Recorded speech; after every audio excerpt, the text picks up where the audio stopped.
Hello and welcome to another episode of Just Sayin. Opinionated, thought-provoking, hopefully inspiring, a show wrapped around women's issues, Connecticut issues, family, work-life balance, healthy living, and so much more. I'm Lisa Lelis, and let's go around and introduce our six-host panel. I'm Erica. Cindy Cartier. Patty Urban. Stephanie Ericart. And Dodie Millardo. Hey. And Erica, you have the drinks for today, right? I did, yes. So I gathered mint from my garden. Wow. Right, garden story. A credit to Pinterest, because there are a ton of watermelon drinks, and during the summer, I mean, how refreshing is watermelon? Yeah. And actually, the hydration and the fiber in watermelon offers a lot of health benefits. So I put a splash of coconut water, pureed watermelon, some chunks of watermelon, fresh lime, and mint. It's delicious. It smells amazing. Okay, too. I don't Nice like job. it because there's no liquor in it. I know, I don't know what liquor. I guess you can always add vodka. Rum would be All right, good. Let me get the vodka whole, you know. I know. Shame on me. Those who know my What's the husband, point they'd of say you drinking didn't put it? Kettle One in it. I really should put some Kettle in it. And let me tell you something, it's going to be a great party show today because we do have an exciting entertainer coming on. Oh, yes, so we do. more on Very that exciting. after. But Yep. a little bit of hot topics. Okay, it's a topic we really can't avoid any longer. It's all over us. What is everyone's take on Caitlyn Jenner as the recipient of the Arthur Ashe's Award for Courage at the ESPYs this summer? Well, I think first, just in case not everyone knows, that Caitlyn Right. Jenner Used to be.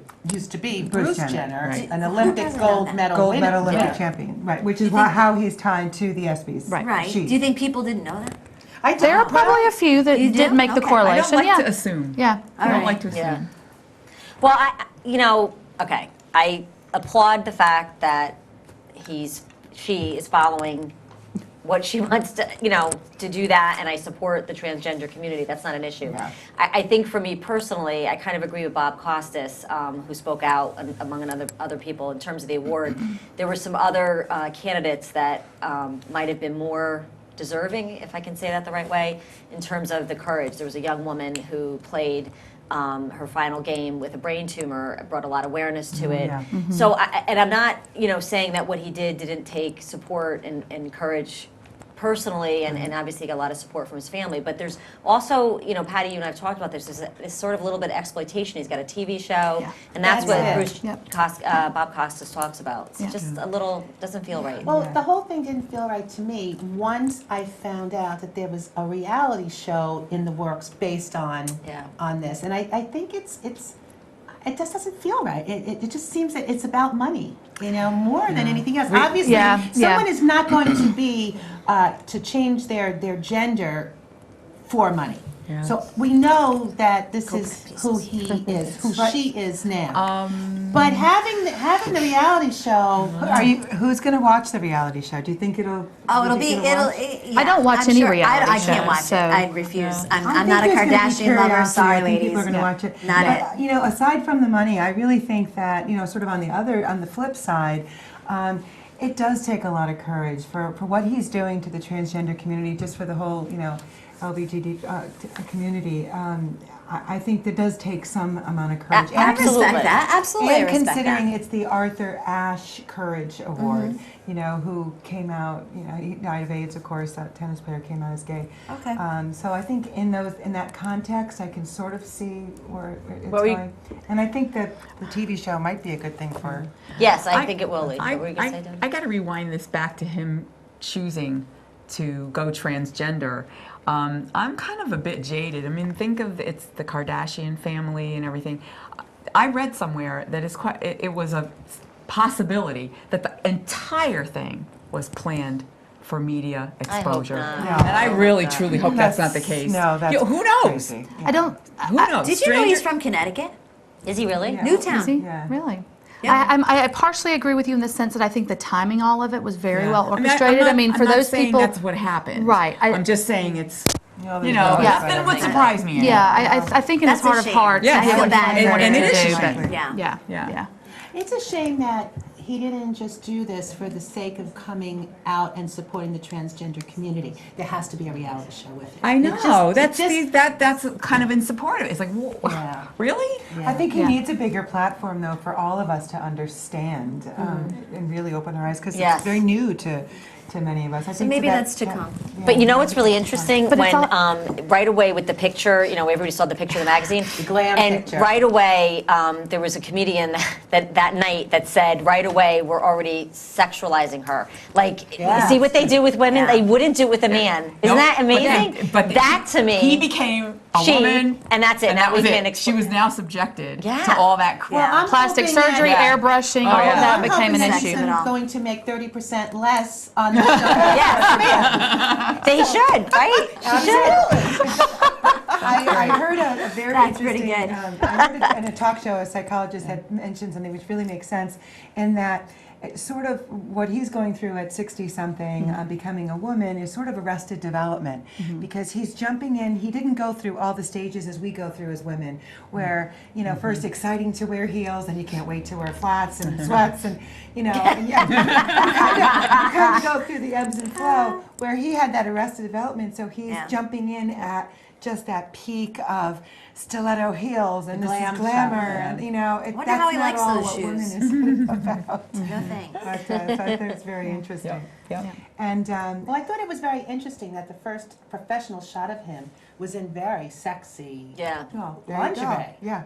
Why couldn't it have just been as a businesswoman? Not so or- provoking. or- I don't get it, you know? Because it it's- doesn't sell Is that magazines. right? Yeah. Right. Sexual exploitation sells magazines, and the Yeah. Kardashians are a very well-oiled business machine, and yeah. he has learned from the best. And this Right. is all very well thought out, I Right. believe. Right. And Yeah. and and really transgendering is something that it's not just Hollywood. Obviously, it's transcended into all the communities. And Patty, you wanted to speak on that. It's Well, yeah, because in our community. I have teenagers, and they go to school, and there are many, not just a few, there are many students who are exploring their sexuality, and many who really are identifying as someone of the opposite sex.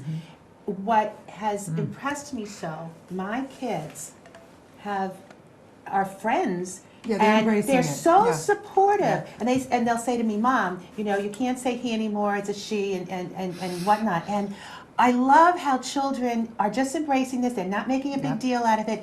No but judgments. more importantly, the empowerment that the person who is identifying as a different sex, as a different gender rather, is having support. Whereas before, they were so depressed, they hated themselves, there was self-hatred, and now it's just an Times I have to really wonder in changing. 10 years from now what this topic of this conversation is going to be. They changed back, they stuck Yeah. with it, it's increased adoptions. Like, where are we going with Yeah. this? Well, Honestly, I right? think, I That's a think the good kids point. are just I don't know. really overboard with a lot of this They stuff. are. But And they're free to choose. And think about the new Facebook is right on it. This the has picture. a lot They, to do with it. the Yeah. gender The social term of media. they. The Yeah, allowance social media. of the freedom of speech and exposure and sharing of information and notoriety and support. Texting. Do you read your kids' texts? Because that's pretty scary what they're texting back and forth and Facebook messaging, and there's a lot that goes on. Well, the only thing that concerns me, I have young kids, so I'm all about kids exploring. I did it, well, not total. But, Elaborate. It's another show.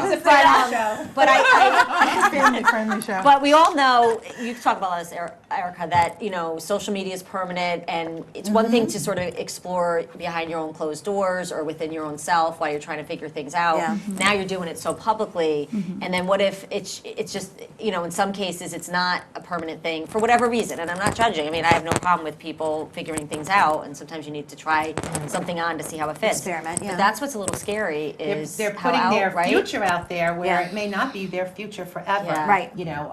I see that all the time. Somebody's 16, 17. They think it's forever. And Yeah. it's just not. 'Cause You companies look at social constantly media when they are. hire. Yeah. I would say don't put anything on social media that your grandmother wouldn't want to read. Right. You know, wouldn't love Ooh, her that's a reading. good rule. I like That is that. that's a good rule. Yep. Anyways, we are so excited today. Today's guest is Nick Fradiani Sr. Yep. Senior. Make sure. Nick Senior. As you all know, unless you've been living under a rock these last few months, Nick is the father of American Idol winner Nick Fradiani Jr. So the Fradiani Frenzy will continue here in our studio Right here. right after this. Don't go away.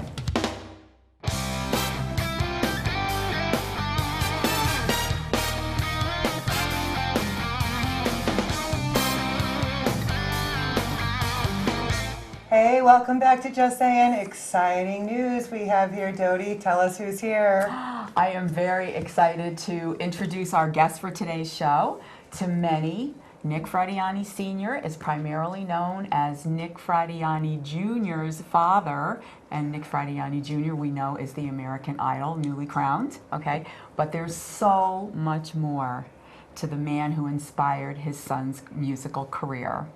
To my left, Nick Fradiani Sr., my friend. Hi, Jody. Thank you And for having me. welcome. But I also have to interject. To his left are two of his incredibly biggest fans and groupies, and my duty today is to keep them calm in his Okay. presence. Okay, all right. So welcome. Thank you for being Thank with you. us. Thank you. We've heard lots about your son, but today it's all about you. Oh, boy. So what I would like to ask you first is, what inspired you to become a musician? Oh, wow.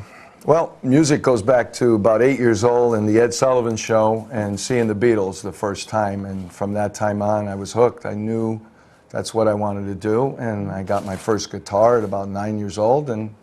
And then I just started learning Beatles songs, and my dream started then, and it's still going here many years later. So you knew already that you had At a 8 years talent old. for this. I didn't know I had a talent. I knew I wanted to have a talent. I wanted to just sing and put a guitar on and, you know, and run around and be a Beatle, and that's how it started. Nick, So. how long have you been actually doing it professionally? I mean, actually getting paid for it? I've been getting paid for it since I'm 14, and Wow. I started then. And what I was was your in- first gig? Actually, we won. I won an Exchange Club talent show in East Haven in 1969, and I won singing my first time I sang in front of anybody. I did the song "To Love Somebody," and I remember the curtain going up. I was 13 years old, and we won the first place trophy. It was like a great moment, and from that time on, I just started. That band did well, and we started playing, and through high school, I just kept playing and kept playing and kept playing, and here I am today. So I'm still Now, playing. you said you played guitar. Play and you guitar, sing. and I sing. I play piano now. I play bass guitar. I do play a lot of instruments. I play mandolin, harmonica. And you have a set band that you play with, like regulars? I did for a longest time, but when Nick started to pursue his dream, I actually started to play with his band. So I had to kind of dissolve what I was doing. And now when you see me perform, I play pretty much by myself, solo, and I play acoustic things and stuff like that. I'm going to wind the clock back for a second. Okay. At some point, you had a song called Midnight Lady. Want to tell us about that? Midnight Lady, yes. Well, first, That was before yeah, all the Nick. actually, it was before Nick. That was like 1984. Matter of fact, when I recorded that song, I was told that Nick was on his way. My wife told me she was pregnant with him. And that's why I remember that. And what had happened was I put out my first single, but I had already been in a band that was called Rhapsody that was very popular in this area in the 80s, early 80s. And we had a first hit called Sunset Beach, which I also wrote and sung. And but anyway, that band had dissolved after years of touring, being in Atlantic City and Vegas. And I came home and I recorded my first solo song, which was Midnight Lady, which was a 12-inch disco record. And it's got horns. I used, like, it's a big production. If you ever want to Google it, and you'll find it, because years later, the funny story of this was, I almost got signed over this. I was that close to getting a record deal. It all kind of fell apart right at the last minute. And, you know, another musician's sad story, but it did happen to me. And what happened was, it was on wax, and of course, all the stores, you know, it sold a little bit around here, but it didn't do that well. And anyway, it got to Europe. And somebody early, I think it was around, I'd have to ask my son if it was 2009. I hadn't even gotten on Facebook yet, okay? So he was on Facebook, and someone Googled him to say, or Facebook messaged him, "Are you the Nick Fradiani from Midnight Lady?" And he was from France. And he kept saying, Dad, these people are asking me, and make a long story short, he found it a day later on this site, and people were selling the record, and it was getting in play, and it was a big hit in Europe. And unfortunately, I didn't have a major label, so there was no international copy laws, so I didn't really make out too much on it. But it is popular. If you Google it, you'll see it. And that's just ironic that that's how it happened. And of course, my son would find that, and then actually, that's when his musical career was just starting to begin, and that's how that happened. Oh, that's So. great, sir. Hey, Nick, how do you balance that? Or we were talking about this in one of our production meetings. Like when you have a son or a daughter or anybody that wants to go into a crazy business where we know there's no guarantees, you being in it, it's a tough. How do you ride that balance of, you know?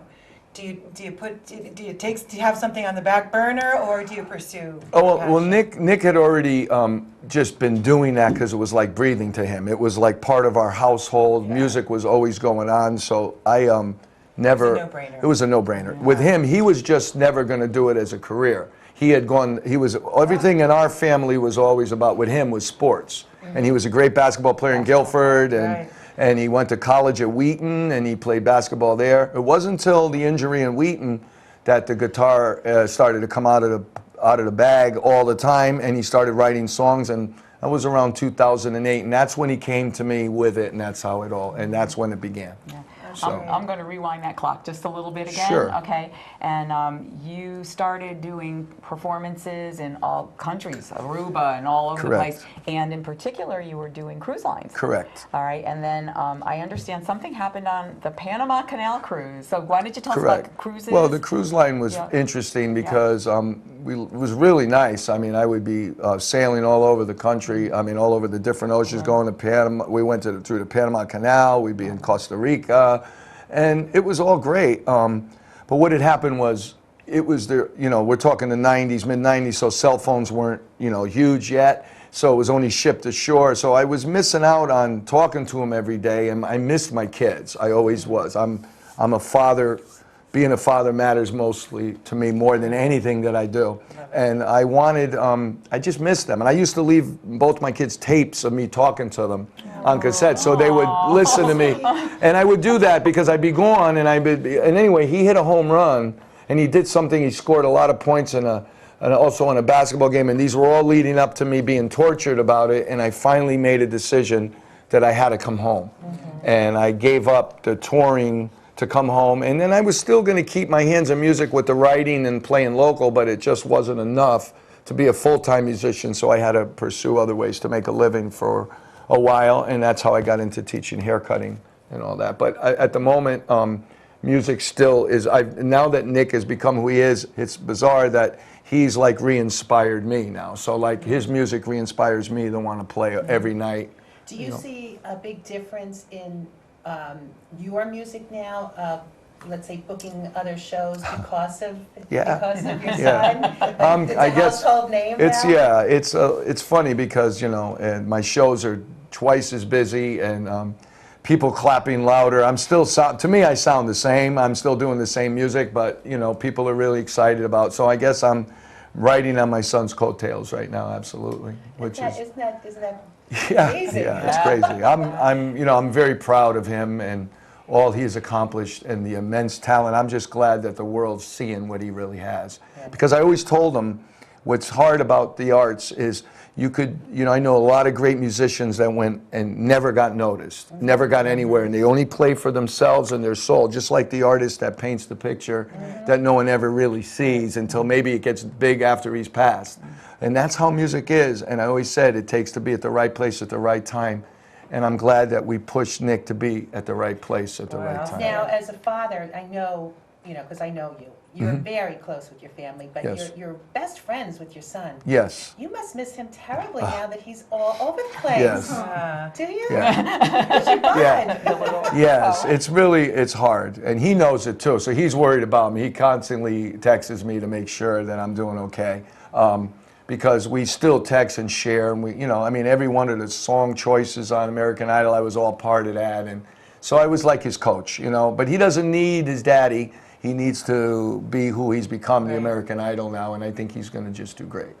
I think it's incredible, and it certainly has put Guilford on the map. Oh, it sure Oh has. my Yes, gosh. yes. We had the most people turned out for his concert, That's right. for Nick's Yeah. concert, than the It other. had to be yeah, like anything 10,000 else, anything people. else, yeah. It was And of course, wonderful. Lisa and I were like at They were every your biggest sing- cheerleaders. every Yes. singing in Guilford. That's great. Really going on and on. It was a lot of fun. Yeah. Well, thank you. yeah, I mean, But I enjoy seeing you play at a bunch of places that you've been to, Okay. and I enjoyed it. And, Oh, you know, great. everywhere you go, it's fun to watch the crowds get bigger and yeah, bigger. yeah. It's been fun. I mean, I'm excited because I'm writing some new stuff, and I'm going into the studio tomorrow, and I'm going to be working on my own stuff too. And hopefully, you know, and I'm really excited about music. I feel like I've been rejuvenated for it, That's awesome. and I'm just going to follow it out. I'm very excited about music. How is all of this? How is all this affecting the rest of your family? Well, it's been hard because, you know, a lot of people they want to talk about it everywhere you go. And, you know, and we say the same thing over and over in a nice way. And, you know, and we're kind of people and would never be rude to anybody about it. But, you know, and then people want to know, when could I take a picture with them? And could I do this? I mean, I was telling you guys, when you buy people are leaving stuff on my mailbox and my lawn, could this one sign this and that? And, you know, we're doing the best we can. And then it's hilarious because I could go out to my car and you see people taking pictures of our house, and it's just crazy, Paparazzi in yeah. Guilford, right? So, Right. so it is pretty bizarre to see all that. But, you know, Nick is a humble kid, and he's missing that. Like you heard, you know, he has a hard time performing with me because if he came out to see me in a show, people want to just harass him, and he couldn't even get to do a song with me, and it was kind of annoying, We you actually know. witnessed that Yeah. night, yeah. And it was just hard. That was hard on me. But you know what? We got some plans to do some new stuff together, so it's going to be okay. Well, we wish you the best. Thank you. We wish your son the best too, and we want to keep tabs on you. So we will Absolutely. be following your career I and have you appreciate back that. again in the Thank you future. for having me. Thank you for having being me. here. so It was much. so All great. right. Go All right. such a We'll be special back treat. with a wrap up of today's show and today's mailbag. Thanks.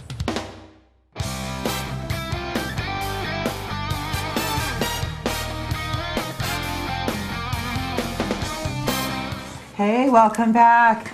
Are we all frenzied out? We Nick are. is Yeah. such Isn't he, a isn't he great fabulous? guy. He's so sincere and so What an amazing down to earth. father. Such a So great, down to earth. great, Love him. great Well, guy. very real. Yeah. Well, he's Italian, you know? Yeah. Well, and you truly see after talking with him where Nick Jr. gets it. I mean, Yeah. yeah, it's Yeah. amazing. They're just the real real. deal. It's a real deal Yeah. for sure. Erica, what do you have to share with us today? Oh, Patty and I stopped by the marketplace at Guilford Food Center. So we've got some florets, some chocolate croissants, almond croissants, and macaroons. Show to the camera. They've just like Okay. recently redone their entire food market. It's stunning inside. You can get sandwiches. this. They're opening a new salad bar. So the salad bar is back by the where you get the sandwiches.